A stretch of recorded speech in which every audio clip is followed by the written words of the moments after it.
إن الحمد لله نحمده ونستعينه ونستغفره ونتوب إليه ولا نعبد إلا إياه ونعوذ بالله من شرور أنفسنا ومن سيئات أعمالنا من يهد الله فلا مضل له ومن يضلل فلن تجد له وليا مرشدا أشهد أن لا إله إلا الله وحده لا شريك له وأشهد أن محمدا عبده ورسوله لا نبي ولا رسول بعده اللهم فصل وسلم وبارك على سيدنا وحبيبنا وشفيعنا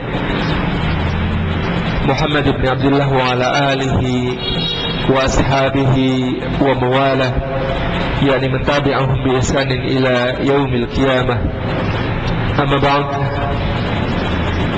أحييكم بتحية الإسلام تحية طيبات مباركة تحية من عند الله تحية أهل الجنة السلام عليكم ورحمة الله وبركاته. Puji syukur kehadirat Allah Subhanahu wa taala, pada kesempatan sore hari ini Allah mempertemukan kita di dalam majelis sejarah Nabi kita. Mudah-mudahan Allah istiqamahkan kita semua kepadanya dalam rangka menelusuri berbagai macam sisi kehidupan yang diteladankan oleh Rasulullah sallallahu alaihi wasallam.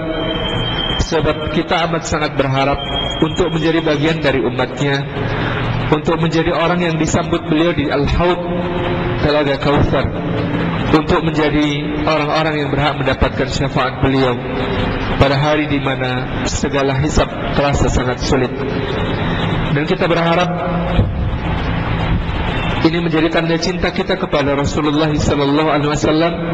Dengan cinta itu kita mengikuti beliau dan Allah kemudian mencintai kita dan mengampuni dosa-dosa kita insyaallah. Mudah-mudahan silaturahim kita juga menjadi wasilah agar Allah memanjangkan umur dalam kemanfaatan dan meluaskan rezeki dalam keberkahan. Ikhwatifillah rahimakumullah, di dalam surah Al-Fajr Allah berfirman, wal fajr wa layalin ashr, demi fajar dan demi malam yang 10. Para mufassir jumhur berpendapat bahwa walayalin ashr dan demi malam yang 10, yang dimaksud oleh malam yang 10 di dalam surah Al-Fajr ayat yang kedua ini adalah 10 malam pertama bulan Zulhijjah. Dan ke-10 hari pertama di bulan Zulhijjah disebut malam, tapi tentu saja ini adalah sinekdok, pas prototo, sebagian untuk menggambarkan keseluruhan bahwa kesemua 10 hari di dalam awal bulan Zulhijjah ini adalah hari-hari yang utama untuk kita semuanya kemudian meningkatkan amal-amal ibadah kita kepada Allah Subhanahu wa taala. Rasulullah sallallahu alaihi wasallam bahkan memberitakan sebagaimana hadis yang dibawakan oleh Imam Muslim, bersedekahlah kalian pada hari-hari awal bulan Dzulhijjah ini, karena sesungguhnya pahalanya lebih besar dari amal apapun. Lalu ada sahabat yang bertanya, dan lebih besar dari jihad fisabilillah ya Rasulullah? Kemudian beliau menjawab, iya, lebih besar dari jihad fisabilillah, kecuali seorang yang berangkat berjihad dengan menyerahkan segala miliknya ke jalan Allah, lalu dia berangkat pada pagi hari, sementara pada petang harinya dia telah syahid dan mengorbankan segala yang dimilikinya. Maka di antara amal utama di dalam bulan Dzulhijjah itu adalah berinfak atau bersedekah.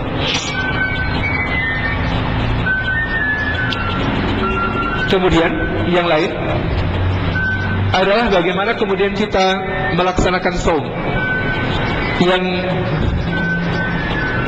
sangat muakkadah, dikukuhkan sunnahnya adalah saum pada hari Arafah, hari di mana jamaah haji melaksanakan wukuf di Arafah. Maka kita yang tidak berhaji kemudian disunahkan untuk berpuasa pada hari Arafah tersebut. Al-Imam An-Nawawi dalam Syarah Sahih Muslim menambahkan, disunnahkan pula untuk kemudian menambah puasa hari Arafah itu dengan puasa hari Tarwiyah. Hari Tarwiyah itu adalah hari tanggal 8 dari bulan Dzulhijjah. Jadi tanggal 8 dan 9 Dzulhijjah ini adalah hari-hari yang utama untuk melaksanakan puasa. Kemudian pada malam harinya, di Layalin Ashar, malam yang 10 pada awal bulan Dzulhijjah ini, disunnahkan untuk mendirikan malam dengan berbagai macam qiyam dan zikir, dengan salat malam yang dipanjangkan berdirinya dengan membaca ayat-ayat Al-Quran yang memadai, dan diperbolehkan membacanya dari mushaf kalau memang kemudian belum hafal. Kemudian memperbanyak zikrullah, memperbanyak berzikir kepada Allah Subhanahu wa taala. Ini adalah di antara tuntunan di dalam bulan Dzulhijjah. Kemudian tadi disebutkan tentang yang sudah berniat untuk menyembelih hewan kurban, agar tidak memotong rambut dan kukunya.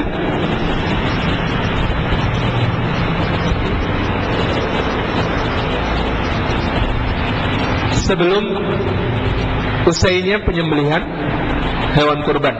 Jadi sejak dia meniatkan sampai usainya penyembelihan hewan kurban. Tentang hadisnya ada perbedaan pendapat. Dalam pemahaman Imam Abu Hanifah,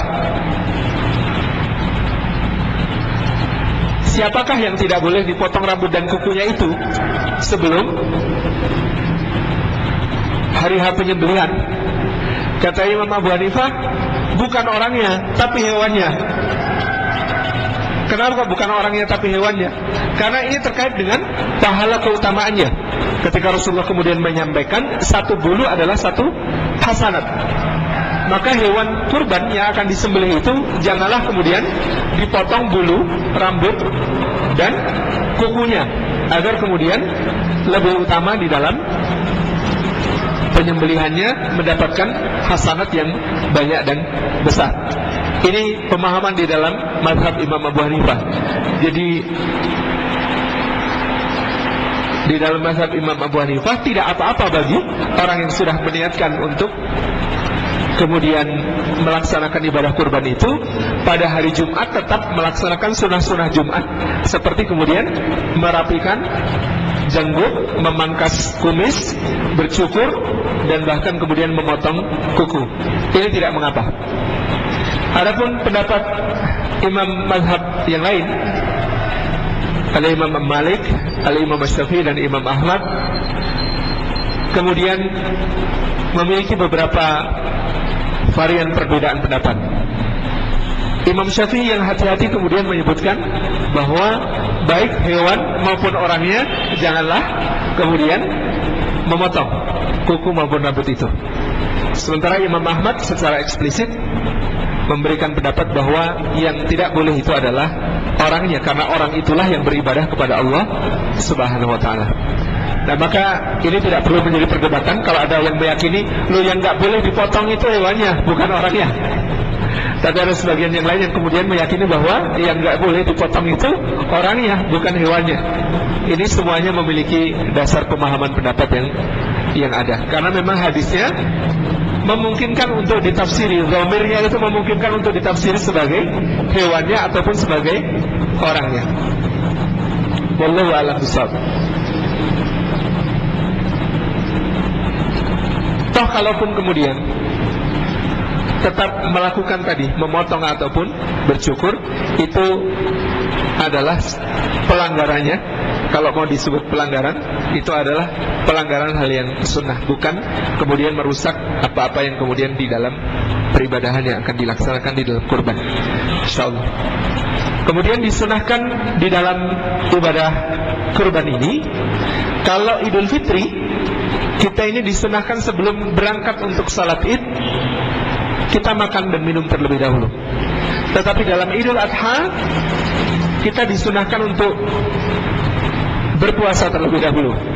Maksudnya adalah tidak makan dan tidak minum ba'da fajar terbit sampai kemudian kita pulang dari sholat id kita. Dan bahkan sebagian ulama mensunnahkan makan nantinya ditahan dulu sampai kemudian daging hewan kurban bisa disajikan. Ini kalau panitianya gesit nggak apa-apa, tapi kalau panitianya agak lambat repot gitu ya, sudah terlalu lapar nantinya. Tapi hakikatnya bahwa ditahan sampai kemudian salat id, baru sesudah pulang salat id kita kemudian bisa makan dan minum. Kemudian, nah maka untuk pelaksanaannya kepada yang menjadi panitia, mohon lebih pagi daripada sholat Idul Fitri. Kalau sholat Idul Fitri biasanya dimulai jam 7 misalnya, kalau bisa sholat Idul Adha sudah dimulai jam 6.30, karena memang agar bisa menyegerakan untuk kemudian mengalirkan darah sebagai ibadah kepada Allah Subhanahu wa taala pada hari Udhiyah, pada hari penyembelihan hewan kurban itu. Kemudian ada pertanyaan, besok kalau beda gimana?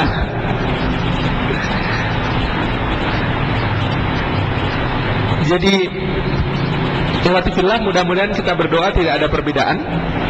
Kalau kemudian Muhammadiyah dalam hisabnya sudah menetapkan insyaallah Arafah jatuh pada hari Sabtu tanggal 5 November, kemudian Idul Adha jatuh pada Ahad 6 November. Tetapi ru'yatnya seharusnya dilakukan malam ini ya. Malam ini ru'yatnya seharusnya dilakukan oleh yang melaksanakan ru'yat pada malam ini. Kita akan nanti melihat, membandingkan dengan bagaimana keputusan pemerintah kerajaan Saudi Arabia. Karena terkait dengan haji, sebagian ulama berpendapat haji itu kewenangan dari waktu itu wali Makkah. Bahkan di masa Rasulullah SAW pun, Rasulullah di Madinah mengikuti keputusan wali Makkah atau gubernur Makkah ketika itu di dalam melaksanakan Idul Adha. Meskipun sebagian yang lain mengatakan matlak yang berbeda-beda, mensyaratkan ru'yat yang berbeda-beda, dan bisa jadi tetap berbeda. Yang unik nanti akan terkait kalau berbeda dengan ibadah-ibadahnya. Syiar, contoh puasa Arafah. Definisi puasa Arafah itu adalah puasa ketika jamaah haji wukuf di Arafah. Nah, kalau dikembalikan kepada definisi itu seperti pendapat Dr. Wahbah Az-Zuhaili, maka kita berpuasa Arafah disamakan harinya dengan hari jamaah haji wukuf di Arafah. Meskipun pernah terjadi pada sekitar 4 tahun yang lalu, kalau tidak salah, atau 5 tahun yang lalu, karena berbeda antara Saudi dengan Indonesia, gitu ya. Kalau mengikuti pendapat Dr. Wahbah Zuhaili itu, kita akan puasa Arafahnya, gitu ya, itu ikut jamaah haji yang wukuf. Itu kalau dikalenderkan di Indonesia baru tanggal 8. Jadi hari ini puasa Arafah, besok seharusnya sudah Idul Adha menurut waktu Makkah, tapi kita kemudian masih diem, baru hari berikutnya Idul Adha gitu. Nah, ini menimbulkan kemuskilan-kemuskilan tersendiri. Maka kita berdoa memohon kepada Allah Subhanahu wa taala, mudah-mudahan pada tahun ini disamakan seluruh umat Islam untuk merayakan Idul Adha pada hari yang sama. Insyaallah, mudah-mudahan.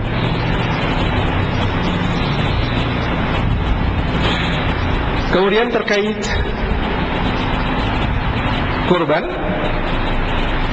kepada jamaah yang sudah meniatkan diri untuk berkurban, memang diutamakan untuk kemudian berkurban itu di tempat masing-masing, di tempat kemudian kita tinggal, untuk mencukupi pertama-tama kebutuhan masyarakat di sekitar.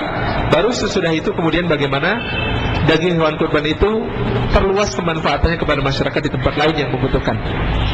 Nah, selebih dari itu, ada yang meniatkan memang tahun ini akan berkurban 2 misalnya, gitu ya. Di rumah ikut satu lagi akan disalurkan ke tempat-tempat yang berhak. Relawan Masjid Indonesia insya Allah siap untuk menyalurkan. Kita punya program kurban kolektif lembu di lereng Merapi dan Merbabu.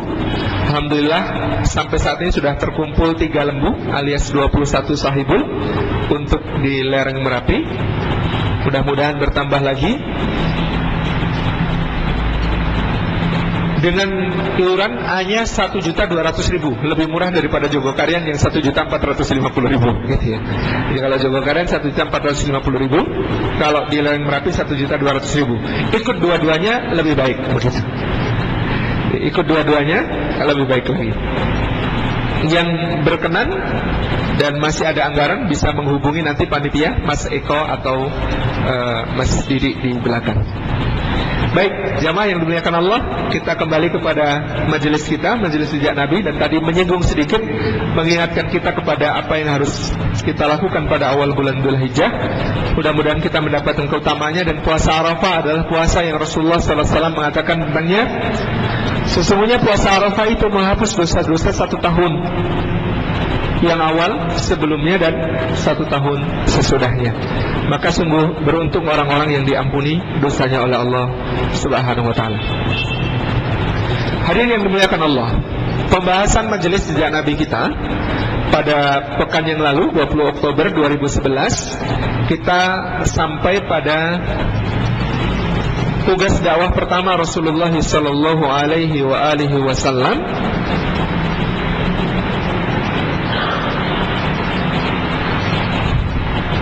yang kemudian kita sudah membahas pokok pikiran pertama, dakwah kepada keluarga terdekat, dari Quran surah Asy-Syu'ara ayat yang ke-214 sampai 216. Yang kedua, kita sudah membahas tentang perintah salat yang pertama, surah Ghafir atau Al-Mu'min ayat yang ke-55. Dan kita sudah membahas juga para terdahulu lagi mula-mula, As-Sabiqul Awwalun, yakni surah Taubah ayat yang ke-100. Hadirin yang dimuliakan Allah, kami sedikit menambahkan data tentang para As-Sabiqun al-Awwalun. Ibnu Hisham di dalam sirahnya menguatkan pendapat bahwa orang pertama yang beriman kepada Rasulullah SAW adalah Khadijah binti Khuwailid, istri beliau SAW. Kemudian laki-laki pertama yang masuk Islam di dalam riwayat yang dikuatkan oleh Ibnu Hisham adalah Ali bin Abi Thalib radhiyallahu anhu. Ali adalah seorang anak yang kemudian tinggal bersama rumah tangga Rasulullah sallallahu alaihi wasallam. Bagaimana ceritanya mula-mula kok sampai Ali tinggal bersama Nabi? Ada satu masa di mana kemudian bisnis Abu Thalib mengalami kesempitan yang sangat parah. Beliau, Abu Thalib, berada dalam keadaan yang sangat melarat dan miskin, sementara dia memiliki tanggungan anak yang cukup banyak. Keluarganya sangat besar. Maka ketika itu Abbas bin Abdul Muthalib didatangi oleh Rasulullah SAW. Kata Rasulullah, wahai paman, yakni Abbas, paman beliau, sesungguhnya saudara engkau, yakni Abu Thalib, dalam keadaan kesempitan yang sangat parah.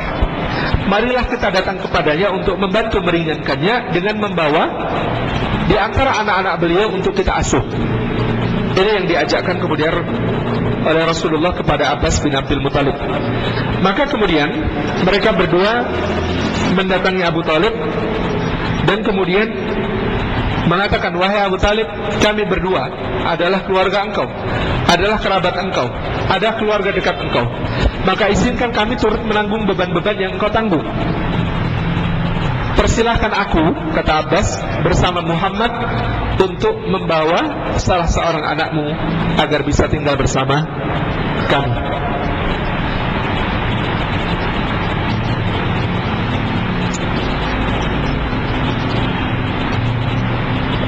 Ternyata Abu Thalib setuju. Beliau mengatakan, asalkan kalian menyisakan Uqail untukku, asalkan kalian berdua menyisakan Uqail untukku, terserah apa yang kalian lakukan.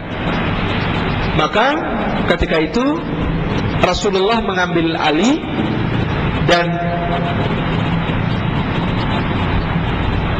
Abbas mengambil Ja'far bin Abi Thalib. Jadi Rasulullah mengambil Ali bin Abi Thalib untuk diasuh bersama beliau, sementara Abbas bin Abdul Muthalib mengambil Ja'far bin Abi Thalib. Talib bin Abi Thalib sudah dewasa dan sudah menikah, sementara ternyata Abu Talib memilih untuk tetap merawat salah satu putranya yang namanya Uqail. Uqail ini adalah salah satu putra yang paling disayang oleh Abu Talib. Namanya adalah Uqail. Uqail ini isim tasghir dari kata akil. Jadi nama aslinya Akil bin Abi Talib. Maka dalam penulisan di dalam kitab-kitab sirah maupun hadis bisa ditulis Akil atau dibaca Uqail. Nah, Uqail ini isim tasghir untuk menunjukkan rasa sayang. Jadi dipanggil sebagai Uqail. Akil si kecil gitu. Akil si kecil namanya Uqail. Dan kisah tentang Uqail bin Abi Talib ini sangat masyhur. Di antara hadis yang diriwayatkan oleh Uqail bin Abi Talib adalah tentang doa walimah. Jadi ketika Uqail bin Abi Talib kemudian menyelenggarakan pernikahannya, dia berwalimah, orang-orang pun datang dan mendoakan birrafai wal banin. Kata orang Arab kalau mendoakan pengantin itu birrafai wal banin, semoga bahagia dan banyak anak. Kata Uqail, lah, jangan doakan begitu. Doakan seperti Rasulullah mendoakan. Bagaimana Rasulullah mendoakan? Maka Uqail menjawab, Rasulullah mendoakan dengan kata-kata barakallahu laka wa baraka alaika wa jama'a bainakuma fi khair. Jadi kata Uqail bin Abi Talib, jangan doakan semoga bahagia dan banyak anak, karena doa semacam itu tidak mencakup ke semua kebaikan.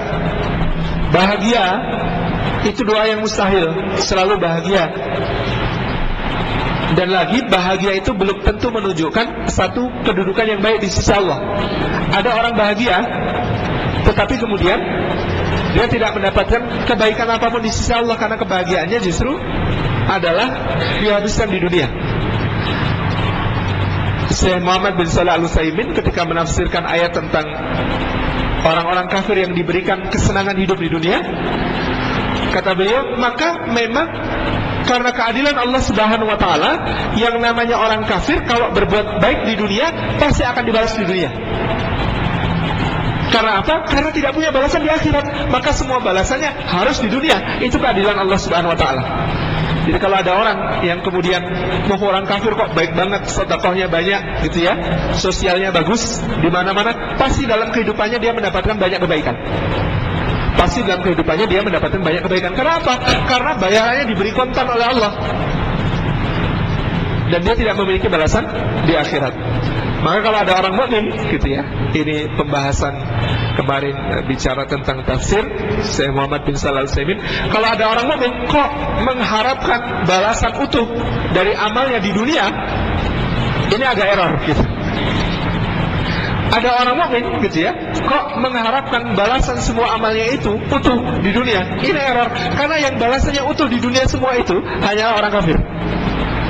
Jadi kalau mau sedekah gitu ya, kok balasannya 700 kali lipat kontan di dunia. Nah, syaratnya apa? Kafir dulu gitu.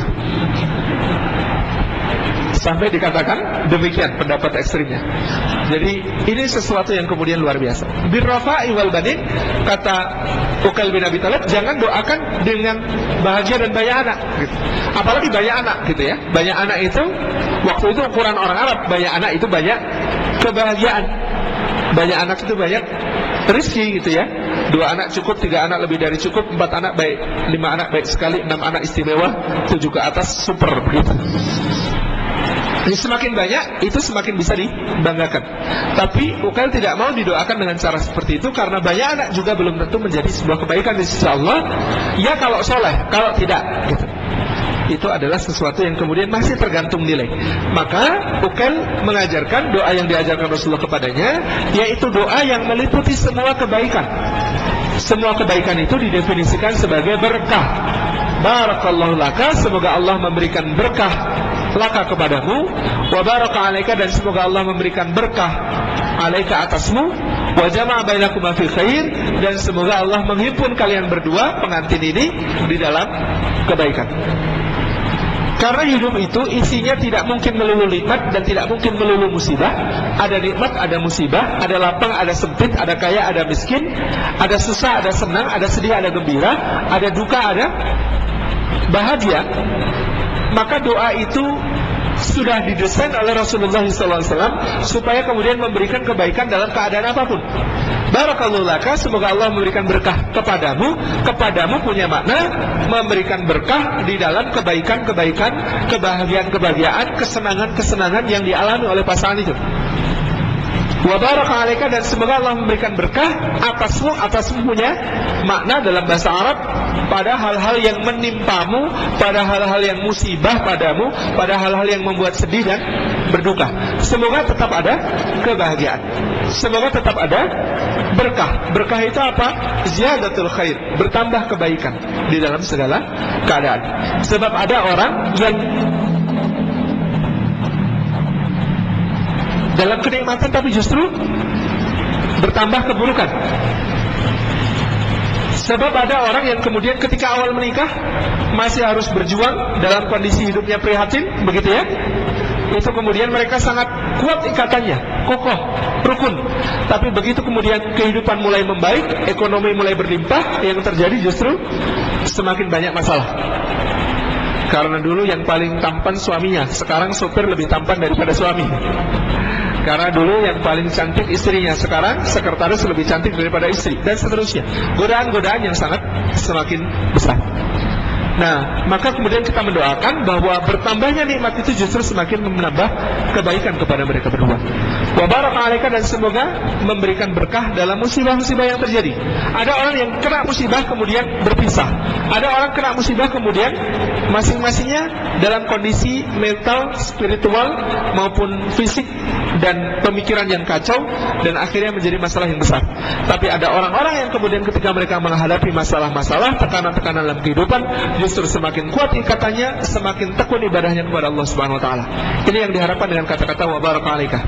Wa jama'a bainakum khair, dan semoga Allah memberikan perhimpunan, menghimpun kalian berdua di dalam kebaikan. Ini yang selanjutnya. Jadi doanya tidak cukup muka-muka langgeng. Langgeng yang bagaimana dulu? Nyuwun sewu, Abu Lahab dan Ummu Jamil itu langgeng, kompak di dunia, kompak untuk menyakiti Rasulullah, di akhirat kompak untuk masuk neraka. Begitu. Itu langgeng, begitu. Ini jodoh dunia akhirat tapi di neraka. Begitu. Nah, maka tidak cukup doa semoga langgeng, tetapi doanya adalah barakallahu laka wa baraka alaika wa jama'a bainakum khair. Ini kisah tentang Uqail bin Abi Thalib. Ada kisah lain tentang Uqail bin Abi Thalib kita ceritakan. Jadi ketika Ali bin Abi Thalib radhiyallahu anhu menjadi khalifah, menjadi Amirul Mukminin, menjadi pemimpin kaum muslimin di Kufah, dan ketika itu beliau menghadapi oposisi. Di sisi lain Muawiyah bin Abi Sufyan di Damaskus ketika itu tidak mau untuk kemudian mengakui kepemimpinan Ali sebelum kasus pembunuhan Utsman bin Affan dituntaskan. Padahal Ali mengatakan kepada Muawiyah, tolong taatlah dulu, nanti kita selesaikan bersama kasus pembunuhan Utsman. Tapi Muawiyah mengatakan ngotot, pokoknya saya hanya mau taat kalau pembunuh Utsman sudah dikisas semua. Ini menjadi pangkal persoalan ketika itu. Nah, satu hari Uqail bin Abi Thalib yang sedang terdesak oleh kebutuhan mendatangi kakaknya, yaitu Ali bin Abi Thalib, dan mengatakan kepada Ali, kakak, saya sedang terdesak kebutuhan, tolong bantu saya. Aku tidak punya apa-apa, kata Ali. Aku sedang tidak memiliki apapun untuk diberikan kepadamu. Kalau engkau bersabar, tunggulah sampai gajiku dibayarkan pada akhir bulan, maka kau akan mendapatkan gajiku itu. Ambil semuanya. Berapa gajimu? Ali radhiyallahu anhu menyebutkan bahwa gajinya adalah sekian dirham saja. Jadi gaji Ali sebagai khalifah itu hanya sekian dirham saja. Maka kata Uqail, apa urusanku dengan uang sebegitu? Yang kubutuhkan itu berlipat-lipat, puluh lipat dari apa yang kau sebutkan sebagai gajimu. Kata Ali bin Abi Thalib, maka aku tidak bisa menolongmu. Kata Uqail, bukankah itu Baitul Mal kau yang berkuasa? Tinggal kau perintahkan, aku minta surat perintahnya, cap dengan stempelmu, aku ke Baitul Mal bawa, pasti kan dikasih. Kata Ali bin Abi Thalib, aduhai, daripada begitu, pergilah kau ke pasar-pasar dan congkelah semua brankas orang di pasar-pasar itu. Apa maksudmu? Itu sama saja mencuri. Kalau aku menuliskan surat perintah untuk Baitul Mal kepadamu, itu aku yang mencuri. Kalau kau ke pasar dan mencongkeli sendiri berangkas-berangkas para pedagang di pasar, itu kau yang mencuri. Sama-sama. Kata Uqail, celaka memang punya kakak seperti engkau. Jadi akhirnya kemudian Uqail bin Abi Thalib mengancam, kalau kamu nggak kasih, saya akan minta Muawiyah. Gitu. Jadi kata Uqail bin Abi Thalib, kalau kamu kakakku sendiri kok tidak kasih kepada adikmu ini, saya akan minta kepada Muawiyah. Kata Ali, semoga Muawiyah memberimu. Ya sudah, sana minta saja. Gitu. Akhirnya Uqail bin Abi Thalib benar mendatangi Muawiyah bin Abi Sufyan. Kemudian dia mengatakan, Ali tidak memberiku, sementara aku punya hajat yang sangat mendesak. Apakah engkau mau memberiku? Maka Muawiyah mengatakan, ku berikan 10 kali lipat dari yang kau minta. Ketika itu sekitar 200.000 dirham diberikan kepada Uqail bin Abi Thalib. Ini ambil. Nah, syaratnya, sekarang naiklah mimbar dan bicara tentang kami berdua. Bandingkan antara aku dengan Ali, kata Uqail bin Abi Thalib. Kata Muawiyah kepada Uqail bin Abi Thalib begitu.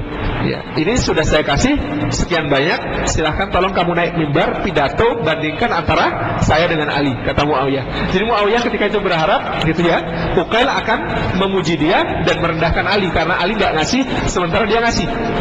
Tampillah Uqail kemudian ke mimbar dan dia berpidato begini, Allahu Akbar, sesungguhnya aku telah meminta untuk mencukupi kebutuhanku ini kepada kakakku sendiri, yakni Ali bin Abi Thalib. Tapi rupanya dia amat takut kepada neraka, amat zuhud kepada dunia, sehingga tidak mau mengambil 1 dirham pun hak umat untuk diberikan kepadaku. Maka demi Allah, kakakku ini memang orang mulia. Sementara Muawiyah, aku tidak tahu dari mana dia punya, tapi dia memberiku. Itulah yang terjadi. Terima kasih. Jadi ketika itu Muawiyah shock juga gitu, dibilang begitu. Tetapi akhirnya kemudian seperti biasa, orangnya sangat pandai menjaga emosi, yang namanya Muawiyah bin Sufyan. Dia tetap tersenyum dan kemudian menyambut Uqail bin Abi Thalib dengan mengatakan, selamat datang wahai saudara kami, selamat datang wahai saudara kami. Jadi ini di antara kisah yang unik tentang Uqail bin Abi Thalib, anak kesayangan Abu Thalib, yang kemudian adalah adiknya Ali. Sementara Ali bin Abi Thalib ikut bersama Rasulullah di dalam keluarga beliau, berada dalam bimbingan keluarga yang paling mulia, dan Ja'far bin Abi Thalib ikut di dalam keluarga Abbas bin Abi Thalib yang tidak kalah mulianya juga, karena Abbas adalah salah seorang yang dikenal paling pemurah di kalangan Bani Hashim dan Bani Muthalib. Nah, ini Ibnu Hisham menguatkan bahwa laki-laki pertama yang masuk Islam adalah Ali bin Abi Thalib. Kemudian sesudah itu disusul oleh Zaid bin Harithah. Siapa Zaid bin Harithah? Zaid bin Harithah bin Syurahbil bin Ka'ab bin Abdul Uzza bin Umru al-Qais al-Kalbi. Jadi Zaid bin Harithah aslinya berasal dari suku Kalb, suku anjing, yang terkenal di bagian utara Jazirah Arab. Mereka adalah suku ternama, tetapi pada satu masa kalah perang, kemudian Zaid bin Harithah ini ditangkap untuk kemudian dijadikan budak belian, sampai akhirnya dia dibeli oleh Khadijah radhiyallahu anha dan dihadiahkan kepada suaminya, yakni Muhammad sallallahu alaihi wasallam. Maka Zaid bin Harithah ini kemudian oleh Rasulullah diambil sebagai anak angkat, karena Rasulullah tidak punya putra laki-laki. Beliau pernah punya putra Al-Qasim, tetapi Al-Qasim meninggal ketika masih bayi. At-Tahir dan At-Tayyib juga meninggal ketika bayi. Nanti bahkan ketika diberikan oleh Allah, Ibrahim juga meninggal ketika berusia sebelum 2 tahun. Jadi Rasulullah tidak pernah punya putra laki-laki. Atau sebagian ulama hikmahnya, jangankan kok putra laki-laki, ini cuma menantu saja sudah dikultuskan sedemikian rupa. Ali bin Abi Thalib di kalangan Syiah yang gulab, Syiah yang ekstrim, sudah dikultuskan sedemikian rupa. Nah, apalagi kalau anak laki-laki, pasti lebih mengerikan lagi kultusnya. Maka kemudian ini adalah hikmah ilahiyah, Rasulullah tidak dikaruniai anak laki-laki. Nah, Zaid bin Harithah kemudian dipanggil Zaid bin Muhammad. Zaid bin Muhammad karena dianggap sebagai putra Rasulullah SAW. Lalu pada satu hari ayahnya datang, dan ayahnya ini hendak menebus Zaid agar bebas dari perbudakan. Harithah bin Surahbil bin Ka'ab, untuk menebus putranya dia telah menjual banyak sekali barang miliknya. Ketika itu kemudian ditawarkan, ya Muhammad, aku hendak menebus anakku untuk bebas dari perbudakan. Padahal Zaid selama bersama Rasulullah dan Khadijah tidak pernah merasakan perbudakan, justru diambil sebagai anak angkat. Maka ketika itu Rasulullah kemudian mempersilahkan, aku persilahkan Zaid untuk memilih, apakah akan tetap tinggal bersama kami ataukah ikut engkau sebagai ayah kandungnya untuk pulang ke Bani Kaleb. Dan aku tidak akan menerima bayaran sepeser pun kalaupun dia ikut dengan engkau sebagai ayahnya. Maka sang ayah kemudian bertanya kepada Zaid, dan Zaid kemudian mengatakan, wahai ayah, izinkan aku mengambil berkah dari rumah tangga yang sangat mulia ini. Dan akhirnya Zaid bin Harisah tetap menjadi budak Rasulullah SAW, dalam tanda kutip menjadi anak angkat beliau, sampai nanti turun surah Al-Ahzab ayat 5 yang memerintahkan supaya setiap anak dipanggil dengan nama bapak mereka, atau kalau tidak diketahui bapak mereka digunakan kata maula. Maka Zaid bin Muhammad kemudian diubah namanya menjadi Zaid bin Harisah, kembali kepada nama ayahnya. Kalau tidak punya ayah, maksudnya ayahnya tidak diketahui dulu siapa, tahu-tahu sudah jadi budak gitu ya. Ada orang namanya Salim. Salim ini budaknya Abu Hudzaifah Al-Makhzumi. Nah, Salim budaknya Abu Hudzaifah Al-Makhzumi ini tidak diketahui asal usulnya dulu dari mana. Tahu-tahu saja sudah dijual di pasar budak begitu kan, kemudian dibeli oleh Abu Hudzaifah. Maka ketika dibebaskan oleh Abu Hudzaifah, dia disebut sebagai Salim Maula Abu Hudzaifah. Salim Maula Abu Hudzaifah. Saya suka namanya begitu ya. Dan Salim Maula Abu Hudzaifah ini adalah satu nama yang direkomendasikan Rasulullah dari 4 nama untuk belajar Al-Quran.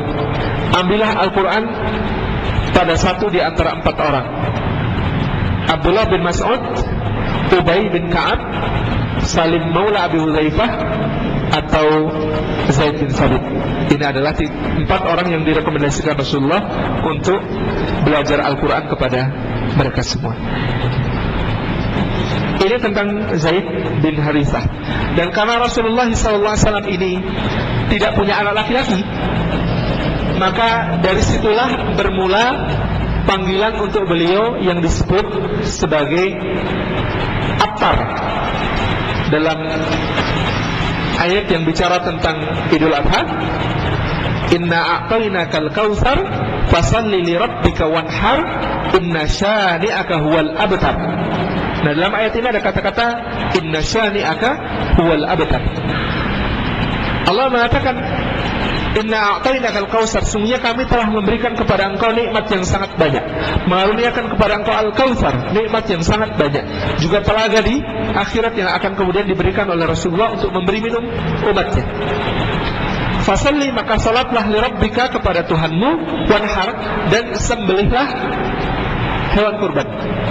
Inna syani'aka, sesungguhnya orang-orang yang menghardik engkau, yang mencela engkau, yang menghinakan engkau, huwal abtar, dialah orang yang terputus. Dan Rasulullah itu sering diejek ketika kemudian beliau memulai dakwahnya sebagai si Attar. Minggir-minggir, si Attar mau lewat gitu. Siapa Attar? Maksudnya Attar adalah orang yang terputus keturunannya karena tidak punya anak laki-laki. Ini kemudian sehingga Rasulullah dijuluki sebagai Abtar. Ya, Rasulullah itu dikatakan di situ bahwa dia itu adalah abtar. Tetapi Allah kemudian mengatakan inna syani'aka wal abtar. Yang abtar itu bukan kamu, yang abtar itu adalah orang yang kemudian menghinakanmu, orang-orang yang menghardikmu. Maka pada itu, selain memuliakan kaum wanita dengan tujuan memuliakan kaum wanita yang dulunya oleh budaya jahiliyah sangat dihinakan dan bahkan dikubur hidup-hidup kalau jumlahnya melebihi kebutuhan, begitu ya. Kalau dalam satu keluarga itu anak perempuannya terlalu banyak, itu dianggap pembawa sial. Kenapa? Karena anak perempuan dianggap tidak produktif, nggak bisa bekerja, hanya tinggal di rumah dan tidak menghasilkan apa-apa, sehingga hanya jadi beban. Maka banyak anak perempuan yang dikubur hidup-hidup, dipilih yang paling jelek, yang kira-kira berpeluang untuk tidak terlalu cantik, begitu. Itu yang akan kemudian Maka Rasulullah SAW bersabda tentang anak perempuan sangat agung, kata beliau, barang siapa punya 3 anak perempuan, kemudian dirawat dengan baik, dididik dengan baik, baginya surga. Berterima kasihlah pada Umar bin Khattab yang suka protes. Jadi ketika Rasulullah mengatakan barang siapa punya 3 anak perempuan dididik dengan baik maka baginya surga, itu Umar protes, bilang apa? Kalau cuma 2 ya Rasulullah. Nah, Rasulullah kemudian bersabda lagi, barang siapa punya 2 anak perempuan dididik dengan baik maka baginya surga. Bersyukurlah dan terima kasih pada Umar yang protes lagi mengatakan kalau cuma 1 ya Rasulullah. Maka kemudian Rasulullah mengatakan, bersabda, barang siapa punya 1 anak perempuan dididik dengan baik maka baginya surga. Jadi inilah keutamaan anak perempuan, dan kita berterima kasih kepada Umar bin Khattab yang protes gitu.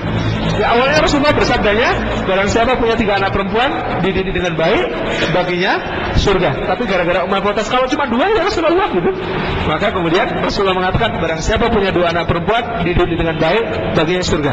Lalu Umar protes lagi kalau cuma 1 ya Rasulullah. Rasulullah kemudian mengatakan barang siapa punya anak perempuan 1 pun kalau dididik dengan baik maka baginya adalah surga. Jadi ini yang kemudian menjadi sebuah keutamaan. Kemudian setelah Zaid bin Harisah radhiyallahu anhu adalah urutan berikutnya menurut Ibnu Hisham sahabat Rasulullah Abu Bakar As-Siddiq radhiyallahu anhu. Jadi kalau Ibnu Hisham tarjih pendapat bahwa Abu Bakar itu adalah yang setelah Khadijah, setelah Ali, setelah Zaid, baru kemudian Abu Bakar. Tetapi kita kemarin sudah membahas, Sofi Rahman Al-Barakpuri juga Syekh Muhammad Al-Ghazban mengatakan laki-laki pertama justru adalah Abu Bakar As-Siddiq. Sedangkan Ali adalah anak kecil pertama, sementara Zaid adalah budak pertama. Jadi ini semuanya tidak tentangan. Demikian pula kesaksian Sa'ad bin Abi Waqqas radhiyallahu anhu yang mengatakan aku adalah orang kelima. Yang kata Sa'ad bin Abi Waqqas, aku adalah orang kelima yang menegakkan salat bersama Rasulullah sallallahu alaihi wasallam. Abu Bakar As-Siddiq adalah namanya Abdullah bin Abi Quhafah. Abu Quhafah bapaknya juga namanya aslinya Utsman. Nah, Abu Bakar ini dijuluki namanya Atik. Atik kenapa dijelmakan Atik? Karena Abu Bakar suka membebaskan budak. Ataqo itu artinya membebaskan budak. Maka Atik orang yang suka membebaskan budak.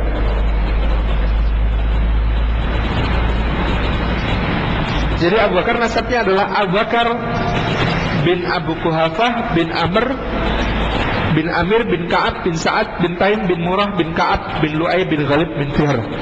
Jadi nasab Rasulullah dengan Abu Bakar bertemu pada Ka'ab bin Lu'ay. Ka'ab bin Lu'ay, bertemunya di Ka'ab bin Lu'ay.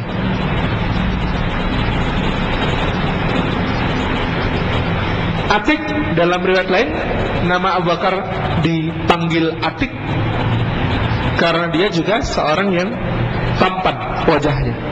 Abu Bakar ini berkulit putih pucat, tinggi dan kurus, dan berwajah tampan. Langsing Abu Bakar As-Siddiq itu sampai disebutkan kalau memakai sarung dalam sholat harus berulang kali dibetulkan karena sering kemudian mengulur sendiri, akan lepas karena kurusnya beliau radhiyallahu anhu.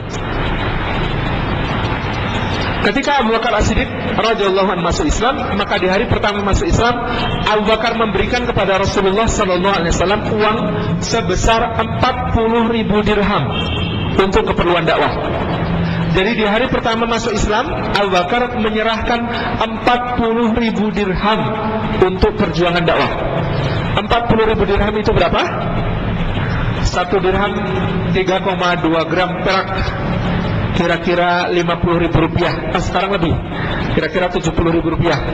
Kalau 70.000 dikalikan 40.000 berarti 2,8 miliar.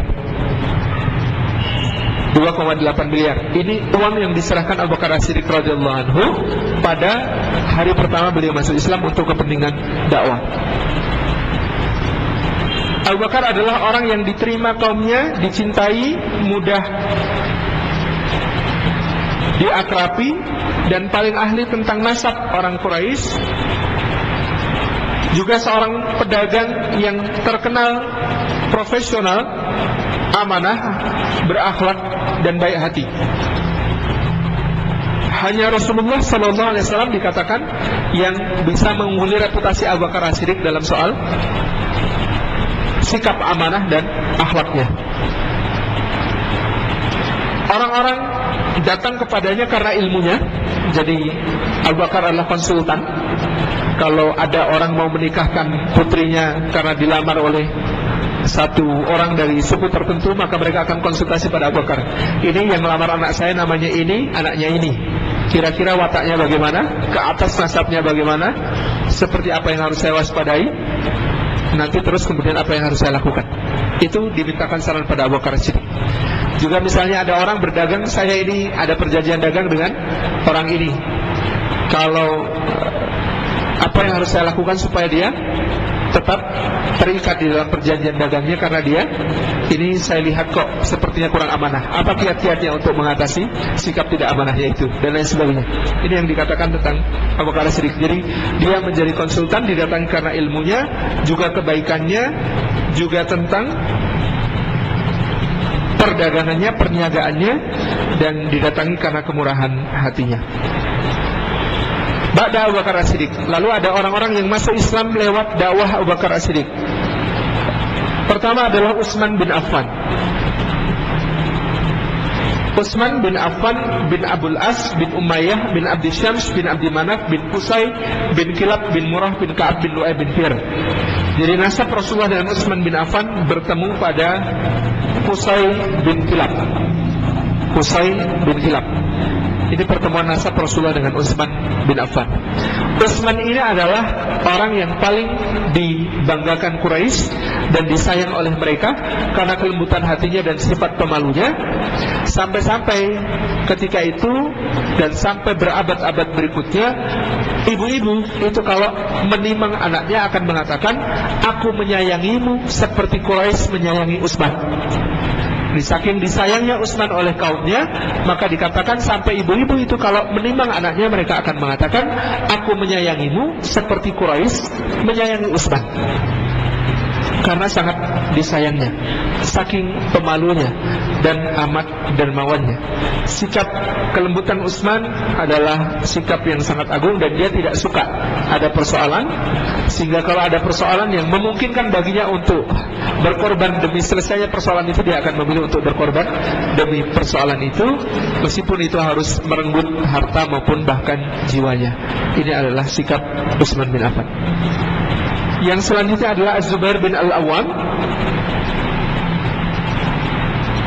bin Khuwailid bin Asad bin Abdul Uzza bin Qusay bin Kilab bin Murrah bin Ka'ab bin Lu'ay.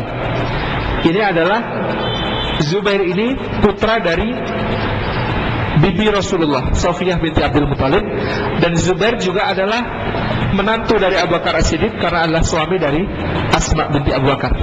Maka di antara keluarga terbaik itu adalah keluarga Abdullah bin Az-Zubair, karena dia Abdullah bin Az-Zubair itu sahabat Nabi. Bapaknya Zubair bin Awam sahabat Nabi, ibunya Asma binti Abu Bakar sahabiah Nabi, kakeknya Abu Bakar As-Siddiq adalah juga sahabat Nabi, kakek buyutnya yaitu Abu Quhafah bapaknya Abu Bakar juga sahabat Nabi. Jadi ini adalah 4 generasi sahabat Nabi semuanya, dari kakek sampai cucu, semuanya adalah sahabat Nabi.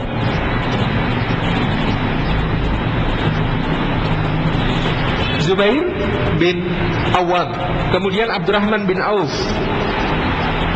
dari Bani Zuhrah, kemudian Sa'ad bin Abi Waqqas juga dari Bani Zuhrah, dan Sa'ad adalah paman Rasulullah SAW dari jalur ibu. Talha bin Ubaidillah juga dari Bani Taim, kabilahnya Abu Bakar As-Siddiq. Yang keenam Abu Ubaidah bin Al-Jarrah, kemudian Abu Salamah Al-Makhzumi, kemudian Al-Arqam bin Abul Arqam. Siapa orang ini? Ini orang yang luar biasa perannya di dalam sejarah dakwah, karena rumahnya lah yang dipakai oleh Rasulullah SAW untuk kemudian melakukan berbagai macam pertemuan dakwah dan pengajian-pengajian bersama para sahabat. Ternyata Al-Arqam bin Abul Arqam ini adalah nama kode. Nama asli beliau adalah Abdul Manaf bin Asad bin Abdullah bin Umar bin Makhzum bin Yaqadah bin Murrah bin Ka'ab bin Lu'ay. Jadi dia dari Bani Makhzum, pemegang kekuasaan perang di kota Makkah. Di Arqam bin Abil Arqam. Selama ini kita hanya mengenal nama itu. Ternyata itu adalah nama kode yang nama aslinya kemudian disembunyikan. Karena memang tempat atau rumah dari Al-Arqam bin Abil Arqam inilah yang disebut sebagai Darul Arqam, ini yang dipakai oleh Rasulullah untuk mengkader para sahabatnya. Dan rumah Al-Arqam ini justru menarik karena rumahnya bukan di pinggiran, tapi justru tepat berada di samping Darun Nadwah. Tepat berada di samping Darun Nadwah, yang Darun Nadwah itu adalah tempat pertemuan orang-orang Quraisy. Jadi ternyata benar, tempat yang paling aman adalah tempat yang paling berbahaya. Kebalik ya. Tempat yang paling berbahaya adalah tempat yang paling aman, karena orang tidak curiga sama sekali kepada rumah yang disebut kodenya Al-Arqam bin Abil Arqam ini, karena justru dia terletak paling dekat dengan markasnya para pemuka Quraisy di Darun Nadwah, di dekat Masjidil Haram.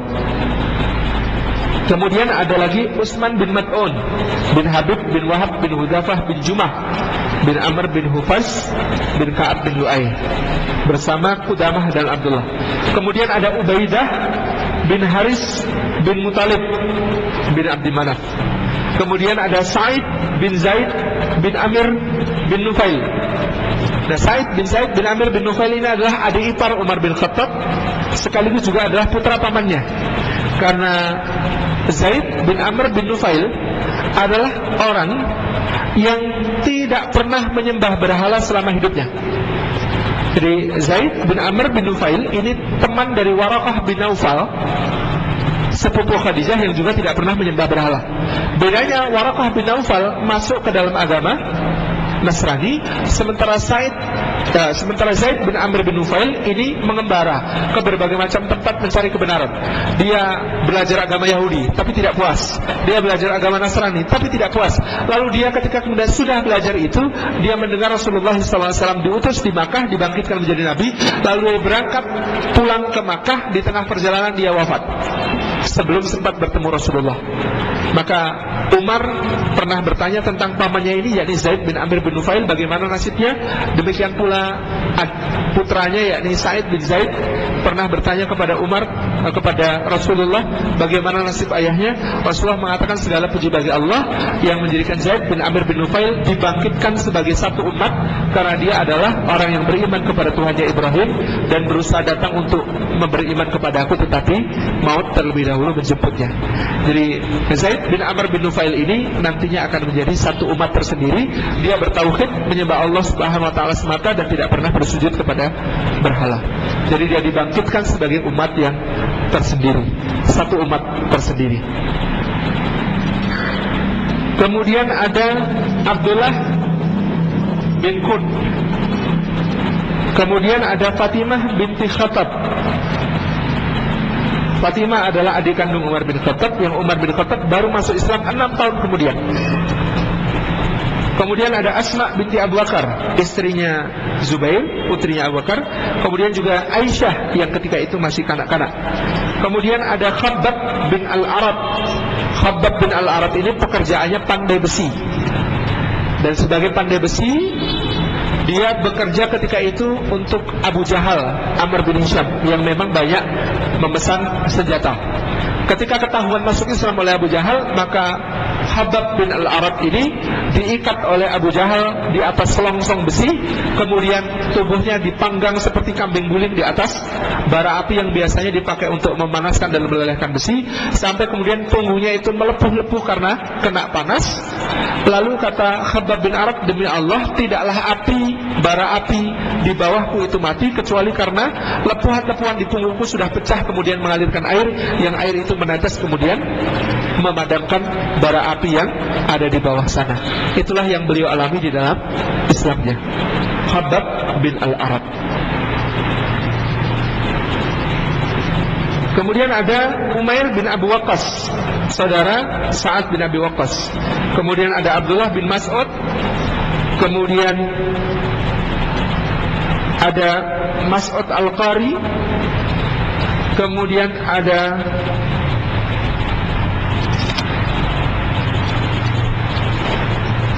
Abdullah bin Jahsh,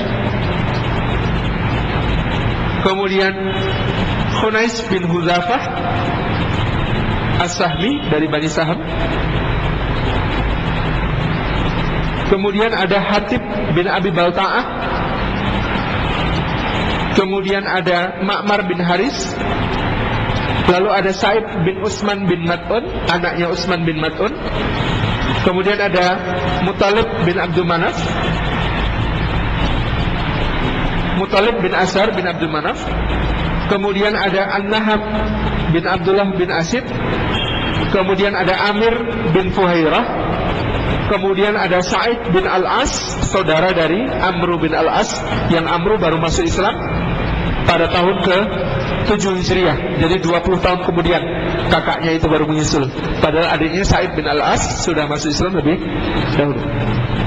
Kemudian ada Abu Hudzaifah bin Rabi'ah, kemudian ada Waqid bin Abdullah bin Abdi Manaf, kemudian ada Khalid bin Al-Buqair, kemudian ada Ammar, kemudian Yasir bapaknya Ammar, dan Sumayyah ibunya, kemudian ada Suhaib bin Sinan yang dikatakan dia adalah seorang dari Romawi, atau menurut riwayat lain orang Arab yang ditangkap ke Romawi sebagai budak kemudian bebas lalu kembali ke Arab, tapi sudah terlanjur dijuluki sebagai Suhaib, seorang Romawi, Suhaib bin Sinan Arumi. Inilah diantara as-sabiqun al-awwalun dari kalangan penduduk Makkah, yang diantara mereka nanti akan mengalami masa-masa yang sangat berat, termasuk Yasir dan Sumayyah, orang tua Ammar, yang kemudian nantinya syahid dibunuh oleh Abu Jahal. Inilah as-sabiqun al-awwalun dari kalangan Muhajirin dan beberapa kisah tentang mereka. Baik, kita sampai kepada poin keempat. Hadirin yang dimuliakan Allah, menyampaikan dakwah dengan terbuka. Surah Al-Hijr ayat yang ke-94 dan 95. A'udzu billahi minasyaitonir rajim. Fasda' bima tu'mar wa a'rid 'anil musyrikin inna kaffaynakal mustahzi'in. Allah mengatakan fasda', maka berterus teranglah, maka pisahkanlah. Dikata fasda menurut kamus dikatakan bahwa fasda artinya seperti memisahkan antara madu dengan sarang lebahnya, yakni sudah kemudian tidak lagi terselubung oleh sarang itu, tetapi madu itu sudah kemudian nampak nyata. Maka fasda artinya tampilkanlah dirimu apa adanya sebagai seorang dai yang bagaikan madu, tidak usah lagi berselubung seperti sarang, berpura-pura dan diam-diam. Maka dikatakan ayat ini fasda bima tu'mar, berterus teranglah atas apa yang diperintahkan kepadamu, wa a'rid, dan abaikanlah, berpanglinglah, anil musyrikin, dari orang-orang yang mempersekutukan Allah. Inna, sesungguhnya kami, kafainaka, cukuplah kami bagimu, al-mustahzi'in, dalam menghadapi orang-orang yang memperolokmu, dalam menghadapi orang-orang yang memperolokmu.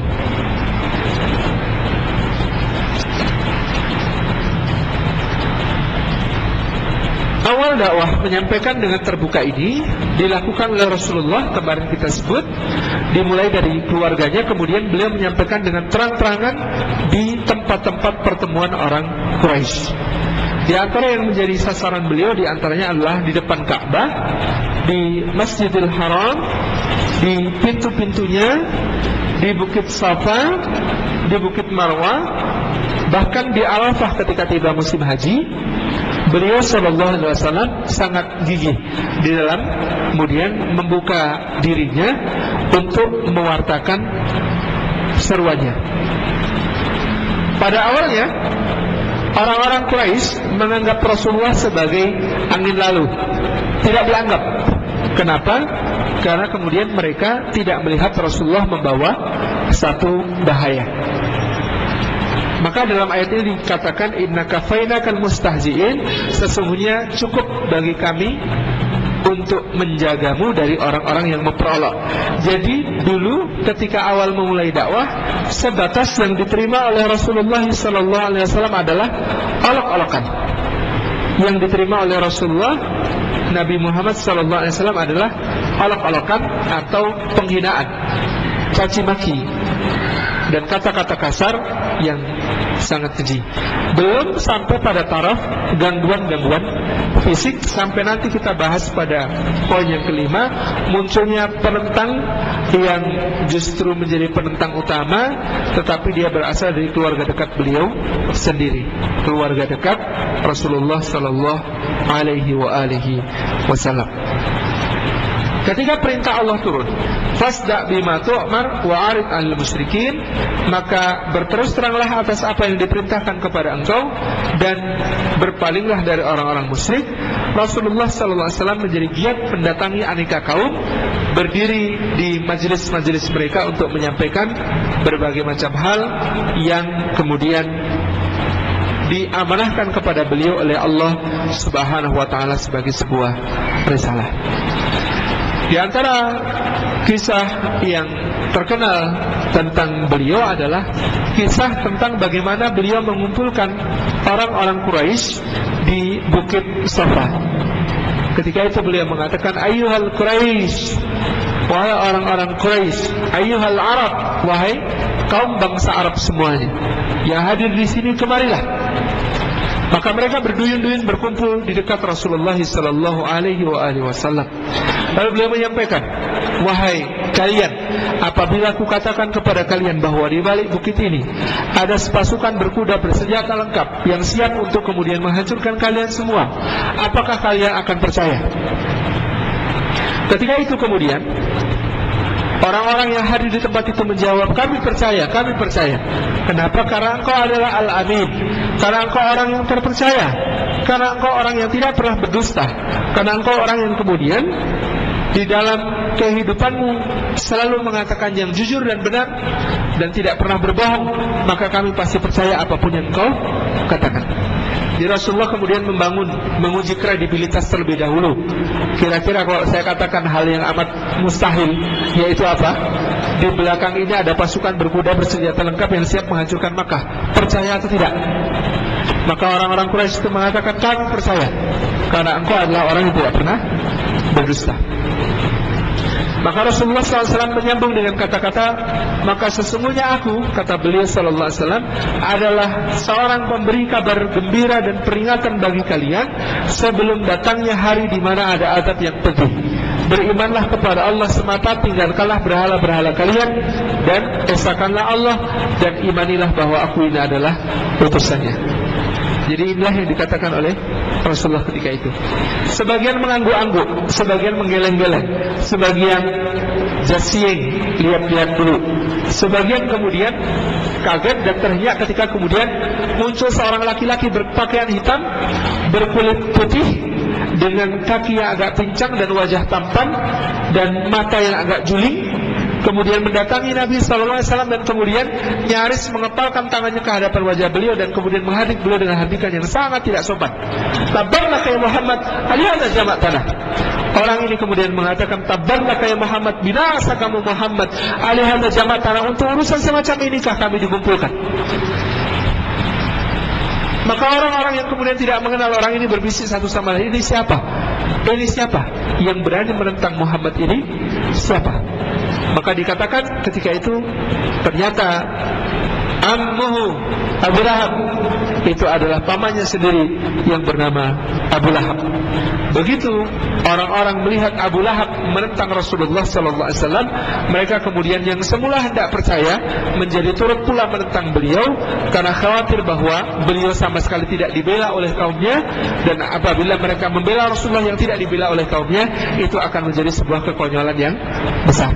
Maka mereka kemudian meninggalkan Rasulullah beramai-ramai, dan bahkan ada yang kemudian melakukan seperti yang dilakukan oleh Abu Lahab, menghina Rasulullah dengan amat sangat keji.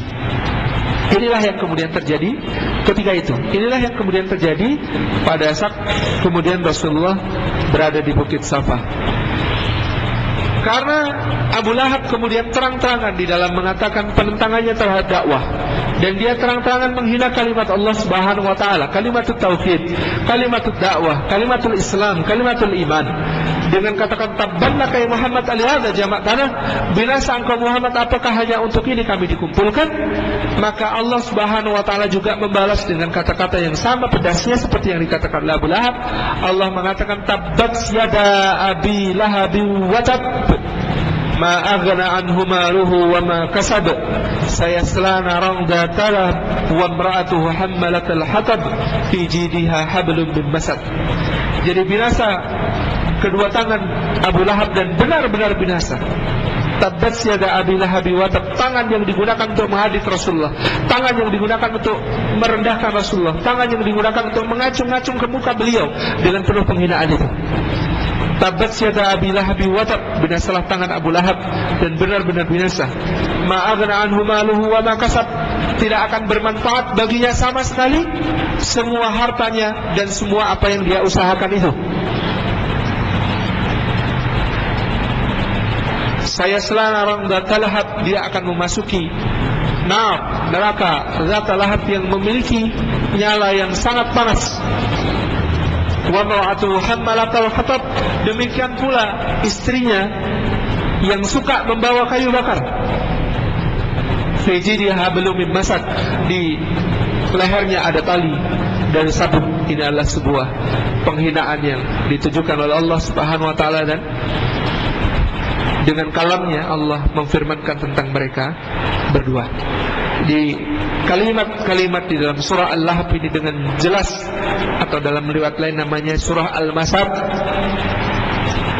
fi jidha hablum min masad, gitu kan.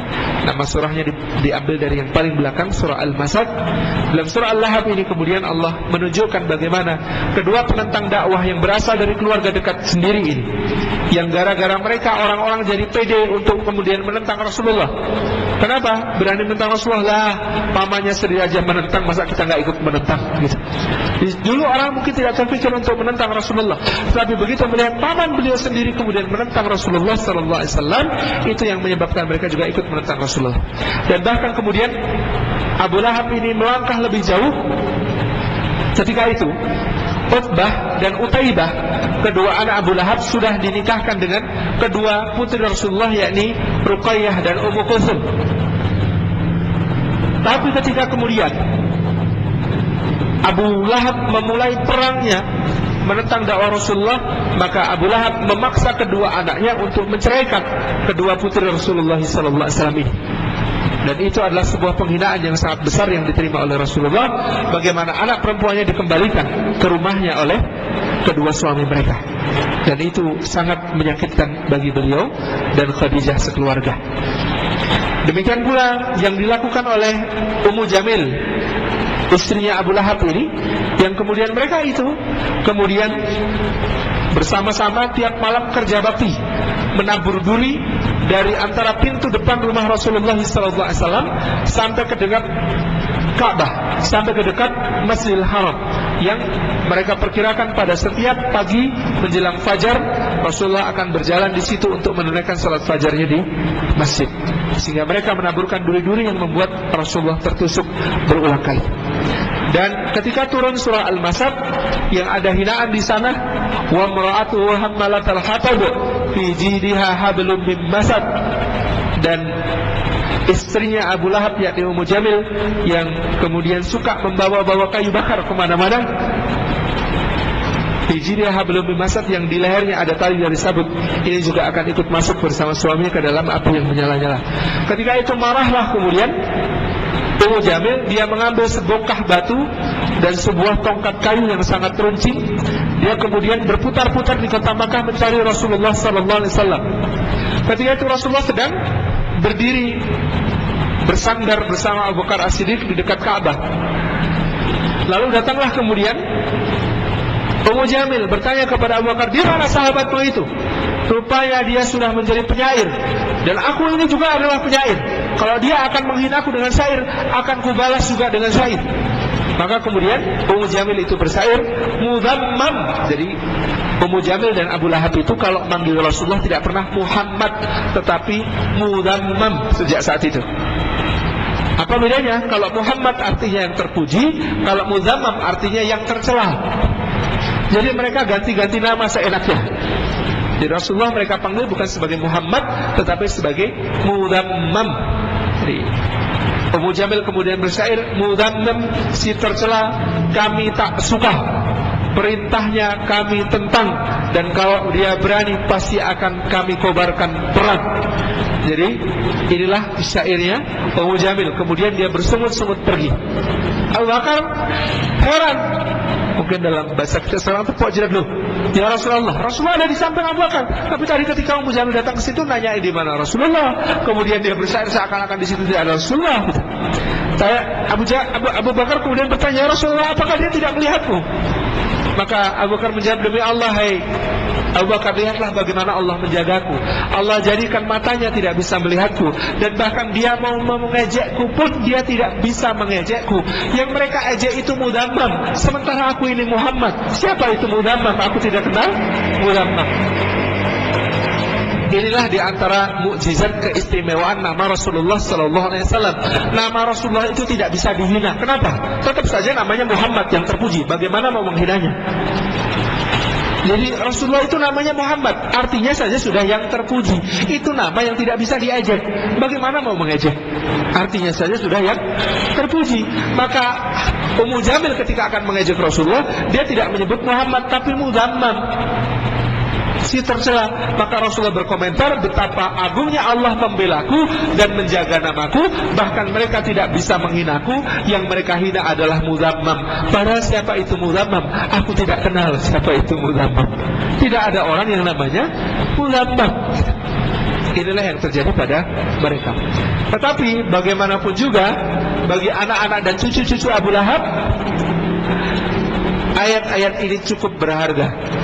Ayat-ayat di dalam surah Al-Masad ini berharga juga untuk kehormatan mereka. Di satu hari ada orang namanya Yazid bin Abi Sufyan.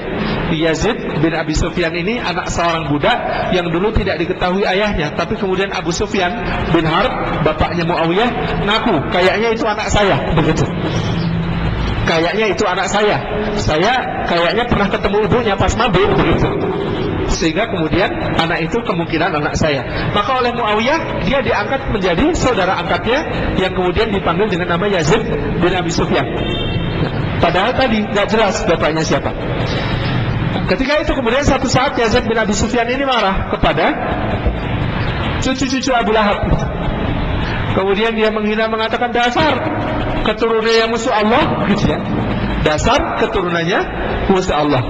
Maka keluarganya Abu Lahab itu menjawab dengan jawaban yang sangat menghentak, karena kata mereka, ya enggak, memang sih kami ini keturunan musuh Allah, tapi kami ini adalah anak-anak dan cucu-cucu dari musuh Allah yang menikah, bukan yang berzina.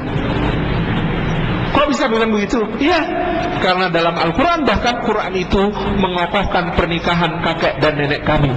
Wa mra'atuhu hammalatal hatab, dan istrinya pembawa kayu bakar. Berarti Quran saja mengakui Ummu Jamil itu istrinya Abu Lahab. Kalau begitu pernikahannya Abu Lahab dengan Ummu Jamil itu disahkan oleh Al-Quranul Karim. Itu kata anak cucu Abu Lahab. Jadi mereka akan membalas karena diejek begitu ya oleh Yazid bin Abi Sufyan dengan sesuatu yang sensitif bagi dia. Apa itu? Soal pernikahan orang tuanya. Kan mending kami musuh Allah, tapi musuh Allah yang menikah, dan daripada situ nggak menikahkan orang tuanya. Ini maksud dari hinaan itu. Tentang Abu Lahab. Abu Lahab ini adalah nantinya dia akan mati dalam keadaan merana. Jadi Abu Lahab sayang nyawa, pinter dia. Ketika perang Badar diserukan oleh Abu Jahal, maka Abu Lahab kemudian punya orang, yang orang ini punya utang banyak sama dia. Ayo, kamu punya utang sama saya. Iya, gini saja, saya anggap lunas utang kamu kalau kamu saya mau berperang untuk berangkat menghadapi Muhammad bersama Abu Jahal dan kawan-kawannya itu atas nama saya. Berangkatlah atas nama saya, maka utangmu lunas. Saya berangkat. Ternyata Abu Lahab ini orang yang sangat sayang kepada nyawanya, dan dia bukan orang yang kuat di dalam pertempuran. Tapi begitu berita tentang perang Badar itu sampai, Abu Lahab lalu kemudian duduk di sumur milik Bani Hashim. Ketika itu ada seorang budak milik Abbas bin Abdul Muthalib yang namanya, kalau tidak salah adalah Nafi, salah satu budak Ibnu Abbas, yang ketika itu sedang meraut anak panah di dekat sumur. Kemudian di situ ada Ummu Fadl. Ummu Fadl ini istrinya Abbas bin Abdul Muthalib, jadi adik iparnya Abu Lahab, yang di situ sedang kemudian mengadoni tepung dan menimba air. Nah, ketika itu duduklah kemudian Abu Lahab di situ, dan kemudian ada seorang pelarian Quraisy dari medan perang Badar yang datang. Lalu Abu Lahab kemudian duduk di sini. Ayo cerita bagaimana jalannya perang. Celaka, kata orang yang lari itu. Kami berhadapan bukan cuma dengan Muhammad, tapi dengan pasukan yang jika engkau lihat maka kau tidak akan percaya bahwa mereka adalah pasukan. Jadi bagaimana mungkin mereka dengan mudahnya mengambil tengkuk-tengkuk kami untuk kemudian dipenggal, diserahkan kepada pedang-pedang pasukan Muhammad. Jadi pengakuan dari pasukan yang lari dari medan perang Badar ini, dalam satu riwayat dia disebutkan adalah Surakah. Kata Surakah ini bahwa di perang Badar itu, gitu ya, kami itu kayak ubun-ubunnya dipegang orang, gitu ya, ubun-ubunnya dipegang, entah siapa yang megang, kemudian disorongkan ke pedang-pedang pengikut Muhammad, sehingga pengikut Muhammad itu tinggal beres penak banget.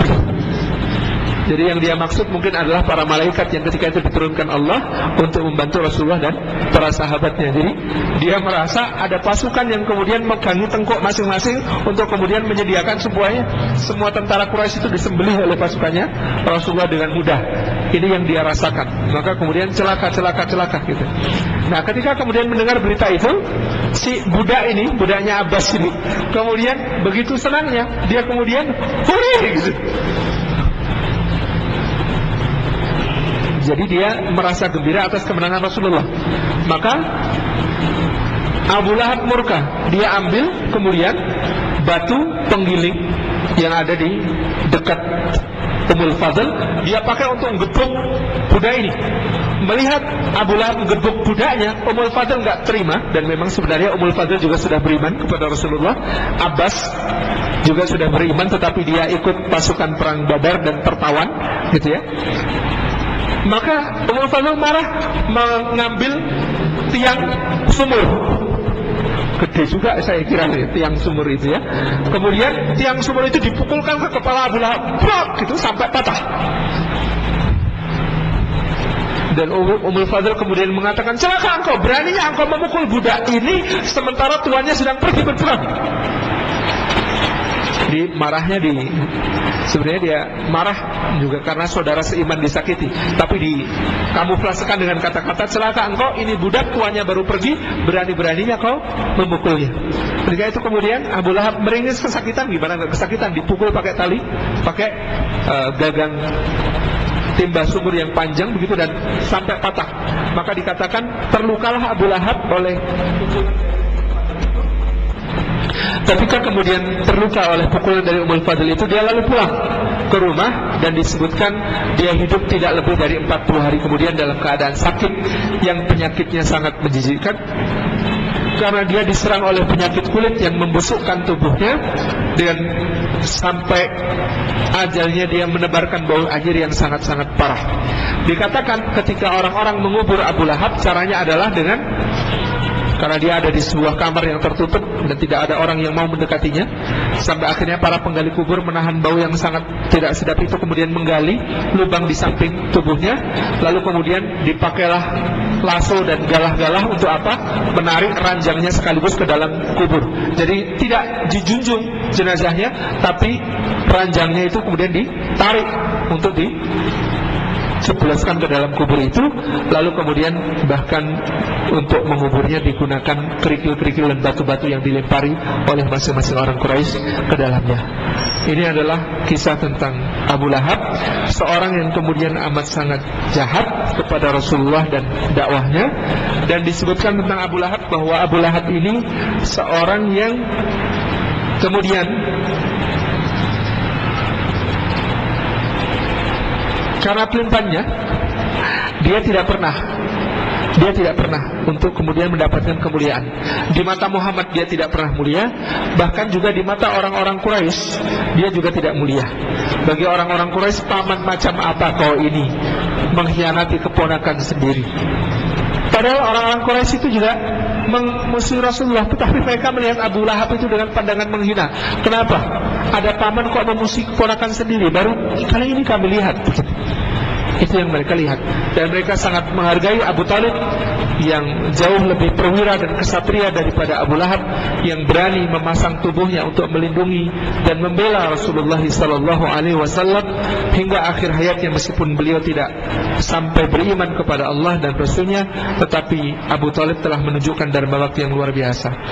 Di antara kisah menarik tentang pembelaan Abu Talib adalah bahwa Abu Talib kemudian membela Rasulullah SAW dalam segala halnya, sampai ketika kemudian Abu Talib satu hari merasa sangat berat atas intimidasi orang-orang Quraisy kepadanya supaya menyerahkan Rasulullah. Lalu Abu Talib mengatakan kepada keponakannya, wahai anakku, tolonglah jangan bebani orang tua ini dengan beban-beban yang sudah tidak sanggup dia pikul. Tetaplah sebarkan agamamu nak, tetapi tolong janganlah membebani pamanmu ini dengan beban-beban yang berat. Jangan kamu hina nenek moyang kita, jangan kamu cela berhala-berhala mereka, wahai Muhammad. Itulah cukup. Kata Rasulullah SAW, apa yang mereka lakukan pada paman. Demi Allah, wahai paman, kalau matahari diletakkan di tangan kananku dan bulan diletakkan di tangan kiriku, lalu mereka memintaku untuk berhenti, aku tidak akan berhenti, wahai paman, sampai Allah memenangkan urusanku ini, atau aku binasa karenanya, atau aku harus mati di dalam perjalanannya. Aku tidak akan berhenti.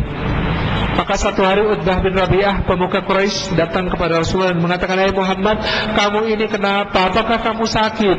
Kalau kamu sakit, aku akan carikan dukun terbaik di seluruh Arab, akan aku kumpulkan untuk mengobatimu. Kamu ini kenapa, hai Muhammad? Apakah engkau ini kemudian ingin menikah dengan wanita lagi? Karena Khadijah sudah tua. Kalau kau mau, maka akan kami kumpulkan wanita paling cantik dari semua kabilah bangsa Arab, akan kami nikahkan semua kepadamu. Kamu ini kenapa, hai Muhammad? Apakah engkau ini kurang kaya? Kalau kau ingin kekayaan, maka kami akan membagi dua semua harta kami. Seluruh orang Quraisy akan membagi dua semua hartanya, dan separuhnya akan diberikan kepadamu.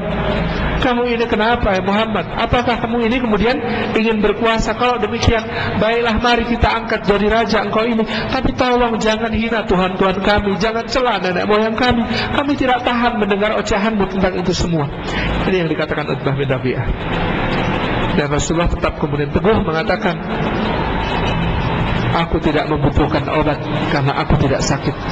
Aku tidak membutuhkan harta karena Allah cukup bagiku. Aku tidak membutuhkan kuasa karena biarlah Allah yang mengaruniakannya padaku. Dan aku tidak membutuhkan wanita sebab Allah yang melindungiku. Tapi kalian dengarkanlah, mulai hari ini demi Allah aku akan terus menyeru kepada Tuhanku apapun yang terjadi. Ini keteguhan Rasulullah SAW ketika itu. Datang lagi cara lain, digunakan orang-orang Quraisy untuk kemudian membujuk Abu Talib supaya mau menyerahkan Rasulullah. Maka mereka menyerahkan Imarah bin Walid, atau dalam riwayat lain Walid bin Walid. Imarah bin Walid ini pemuda yang sangat tampan, sangat cerdas, menghafal ribuan bait syair, seorang yang kemudian amat tangkas di dalam berkuda dan memanah, seorang yang kemudian amat sangat digandrungi oleh gadis-gadis di kota Mekah, seorang anak muda yang menjadi dambaan semua ayah pengen punya anak yang kayak begini gitu. Namanya Imarah bin Walid bin Al-Mughirah, jadi adiknya Khalid bin Al-Walid. Itu oleh orang-orang Quraisy kemudian diserahkan kepada Abu Talib untuk dibarter dengan Rasulullah. Jadi kata orang-orang Quraisy itu, wahai Abu Talib, engkau punya keponakan yang kau muliakan. Dia cerdas, ini juga cerdas. Dia tampan, ini juga tampan. Dia pandai, ini juga pandai. Dia tangkas, ini juga tangkas. Maka bagaimana kalau kita tukaran? Serahkan Muhammad pada kami, Umarah menjadi anakmu. Jawaban Abu Talib sangat telak. Kata Abu Talib, celaka kalian. Masa aku harus memberikan anakku untuk kalian bunuh, lalu kalian memberikan anak kalian padaku untuk kuberi makan? Itu namanya pertukaran yang sama sekali tidak adil. Jadi masa aku harus menyerahkan anakku untuk kalian bunuh, lalu kalian memberikan anak kalian kepadaku untuk diberi makan? Itu suatu pertukaran yang sangat tidak adil. Sampai wafatnya Abu Talib, Abu Lahab ada di samping, Abu Talib ada di samping, Abu Talib berbaring, Abu Lahab ada di samping kiri, Rasulullah ada di samping kanan.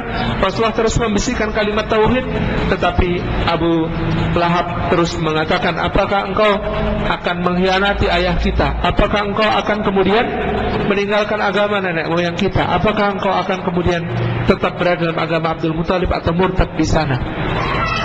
Maka sampai akhir hayat Abu Talib kemudian mengatakan, tetap dalam agama Abdul Muthalib, tetap dalam agama Abdul Muthalib. Lalu beliau meninggal.